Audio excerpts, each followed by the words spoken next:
സ്വാലിയിലേക്ക് വരാം. നമ്മളൊന്ന് ഡൽഹിയിലേക്ക് പോവുകയാണ്. അവിടെ നിന്ന് രാഹുൽ ഗാന്ധി ചർച്ചയ്ക്ക് പിന്നാലെ മടങ്ങിയിരിക്കുകയാണ്. കാറിൽ അദ്ദേഹം ഖർഗെയുടെ വസതിയിൽ നിന്ന് ചർച്ച പൂർത്തിയാക്കി മടങ്ങുന്നത് നമുക്ക് ദൃശ്യങ്ങളിൽ കാണാൻ കഴിയുന്നുണ്ട്.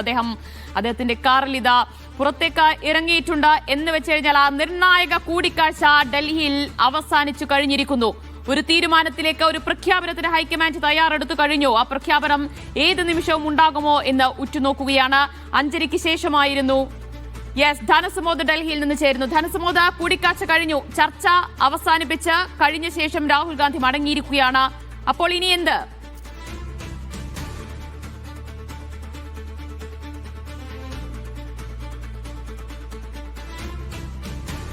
രാഹുൽ ഗാന്ധിയും മല്ലികാർജ്ജുന ഖാർഗെ മാത്രമാണ് ഈ ചർച്ചയിൽ ഉണ്ടായിരുന്നത്. ഇനി കേരളത്തിന്റെ മുഖ്യമന്ത്രി ആര് എന്നുള്ളതിന് ഏകദേശം ഉത്തരമായിരിക്കുകയാണ്. പക്ഷേ ആ തീരുമാനമായിട്ടുണ്ട്. ആ തീരുമാനത്തിന്റെ ഒരു പ്രഖ്യാപനം എന്താണ് എന്നുള്ളൊരു കാര്യമാണ് നമ്മൾ ഇന്ന് അറിയേണ്ടത്. ഇത് പ്രധാനമായും ഒരു 3 തരത്തിൽ വരാം. ഒന്ന്, ഇവിടെ തന്നെ ഒരു ബൈറ്റ് തരാം എന്നുള്ളതാണ് ഒരു സാധ്യത. രണ്ടാമത്തത്, ഈ കേരളത്തിന്റെ ചുമതലയുള്ള ജനറൽ സെക്രട്ടറി ദീപാദാസ് മുൻഷി ഇതേക്കുറിച്ച് പറയാം എന്നുള്ളതാണ്. മൂന്നാമത്തത്, ഇവർക്കൊരു റിലീസ് ഇറക്കാം AICCയിൽ നിന്നും. ഇതാണ് ചർച്ചയുടെ തീരുമാനം. ഇവരുടെ കൃത്യമായി നേതാവായി ഒരാളെ തിരഞ്ഞെടുത്തിരിക്കുന്നു, അയാളുടെ പേര് ഇന്നതാണ് എന്നുള്ളൊരു കാര്യം പറയും. സ്വാഭാവികമായും അദ്ദേഹം തന്നെയായിരിക്കും മുഖ്യമന്ത്രിയായി വരുന്നത്.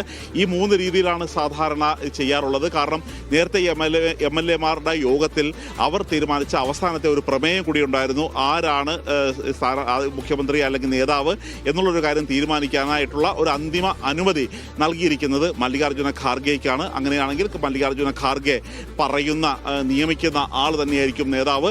അതിൽ അവർക്കൊരു തർക്കവും ഉണ്ടാവില്ല എന്നുള്ളൊരു കാര്യം കൂടി പറഞ്ഞിട്ടുണ്ട്. അതുകൊണ്ട് ഇതിനകം തന്നെ യോഗം പൂർത്തിയായിരിക്കുകയാണ്, തീരുമാനം എടുത്തു കഴിഞ്ഞിരിക്കുകയാണ്.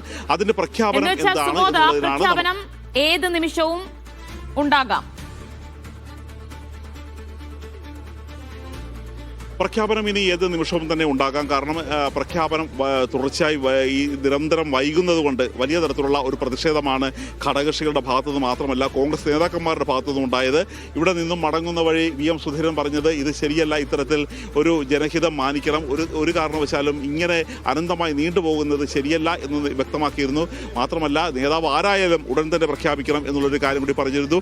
K മുരളീധരനും ഇതേ അഭിപ്രായം തന്നെയാണ് പറഞ്ഞത്. അതുകൊണ്ട് ഏറ്റവും ഒടുവിലെത്തുന്ന നേതാക്കന്മാരുടെ ഒരു അഭിപ്രായം എന്ന് പറയുമ്പോൾ നേതാവ് ആരായാലും കുഴപ്പമില്ല, അത് ഈ 3 പേരിൽ നിന്ന് ഒരാളെ നിയമിച്ചു കൊള്ളട്ടെ. പക്ഷേ അപ്പോഴും തീരുമാനം എടുക്കേണ്ടത് വേഗത്തിലാകണം. കാര്യം തീരുമാനമെടുക്കാൻ ദിവസം വൈകുന്തോറും കൂടുതൽ വലിയ പ്രത്യാഘാതങ്ങളാണ് കേരളത്തിലുണ്ടാകുന്നത്, വലിയ പ്രതികരണങ്ങളാണ് കേരളത്തിലുണ്ടാകുന്നത് എന്നുള്ള ഒരു മുന്നറിയിപ്പ് കൂടിയാണ് നേതാക്കൾ. 10 ദിവസം നീണ്ടുനിന്ന ആശയക്കുഴപ്പം, ഹൈക്കമാൻഡിനുണ്ടായിരുന്ന കൺഫ്യൂഷൻ, അത് ഈ 45 മിനിറ്റ് കൊണ്ട് തീർത്തു എന്നാണോ മനസ്സിലാക്കാൻ കഴിയുന്നത്?